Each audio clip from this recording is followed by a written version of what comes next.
মানুষ আছে যারা ইসলামকে নষ্ট করার জন্য উপরে খুব ফিটফাট তোলে, সদরঘাট উপরে হুজুরদের খুব মোহাব্বত করে, খুব ভালোবাসে, তোলে তোলে, অথচ হুজুরদের কাজ সেরে দেয়।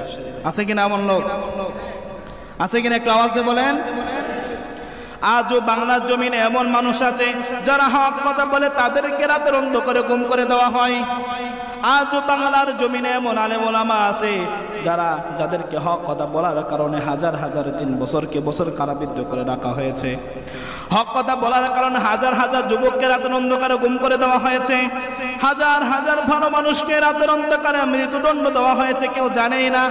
অথচ বর্তমান যুগে চোর বাটপার যারা আছে সুন্দরভাবে চলাফেরা করতে পারে, শান্তিতে চলাফেরা করে, কোনো সমস্যা নাই। কোরআনের কথা বলতে গেলে আমরা হয়ে যাই জঙ্গি, কোরআনের কথা বললে আমরা হয়ে যাই দোষী।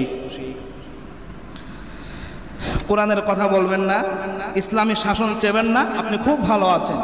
যখনই আমরা বলবো যে আল্লাহর জমিন, আল্লাহর দিন প্রতিষ্ঠিত করতে হবে, আমার বিরুদ্ধে হাজার হাজার মানুষ খাড়া হয়ে যাবে।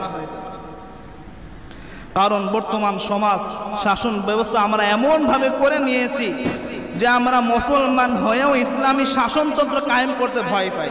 কারণ যদি জামাত ইসলাম ক্ষমতায় আসে 5 ওয়াক্ত নামাজ পড়া লাগবে, জামাত ইসলাম ক্ষমতায় আসলে টিভি সিভিডি বন্ধ করে দিবে, ইসলামিক যে কোনো দল আসলে সমস্ত কালচার বন্ধ করে দিবে, এই ভয়ে আমরা ইসলামী দলকে সমর্থন করি না। এজন্য আল্লাহর জমিনে আল্লাহর দিন প্রতিষ্ঠিত করে দেখেন, এই বাংলার বুকে শান্তি বয়ে আনতে সময় লাগবে না।